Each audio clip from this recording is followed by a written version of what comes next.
আসসালামু আলাইকুম রহমতুল্লাহ।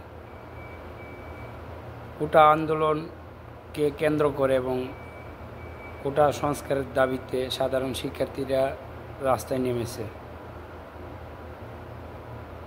আজকে 4-5 দিন যাবৎ নেট ছিল না, গেছে রাত্রের থেকে নেট মোটামুটি যারা ওয়াইফাই সেবা নিচ্ছে তারা কিন্তু নেট পাচ্ছে।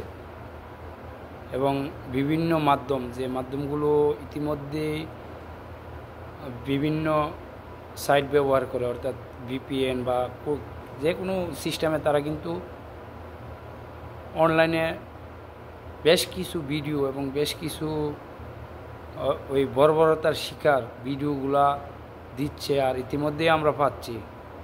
এই ভিডিওগুলো দেখার পরে আসলে ফেসবুক, ইউটিউব কমিউনিটি গাইডলাইনের কারণে আমি ভিডিওগুলো আপনাদেরকে দিচ্ছি না।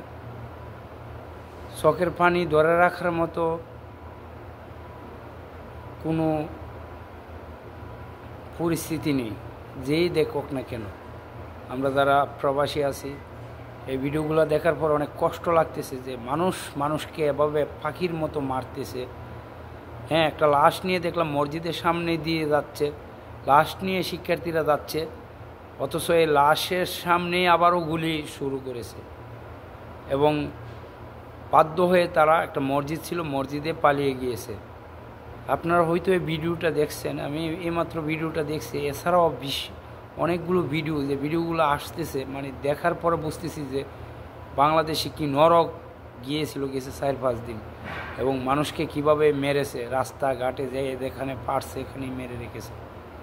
এই যে পরিস্থিতি দেশের, এবং এই যে সাধারণ শিক্ষার্থীদের উপরে এই জুলুম, অত্যাচার, নির্যাতন তারা চালিয়েছে, আজকে বাংলাদেশের যত বাহিনী কোন, কারো উপরে সাধারণ মানুষ কিংবা জনগণের কোনো ধরনের কোনো আস্থা আর থাকবে না। তার কারণ হচ্ছে, এমন কোনো বাহিনী নাই বাংলাদেশে যে বাহিনীগুলোকে সরকার ব্যবহার না করেছে। আর সেজন্য এই যে বিভিন্ন বাহিনীর প্রতি, সেনাবাহিনী বলেন, র্যাব বলেন, পুলিশ বলেন, তাদের প্রতি যে একটি ভরসা ছিল আমাদের সাধারণ জনগণের, সেই ভরসাটা কিন্তু উঠে গিয়েছে। এত মানুষ, মানে কি বলবো, বিষয়গুলো আপনারা তো অন্তত দেখতেছেন। এই যে কাহিনীগুলো বা এই যে কর্মকাণ্ডগুলো করছে সরকার, ওইটার দায়ভার কে নেবে? এত মায়ের বুক খালি হয়েছে, তারা কি তাদের সন্তান ফিরে পাবে? আর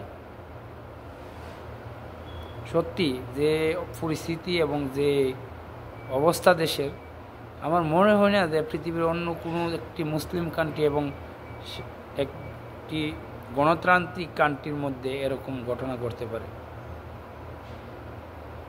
এই ভিডিওগুলো আসতেছে আজকে। এই ভিডিওগুলো দেখার পরে আসলে কি বলবো, বলার মতো ভাষা হারিয়ে ফেলেছি।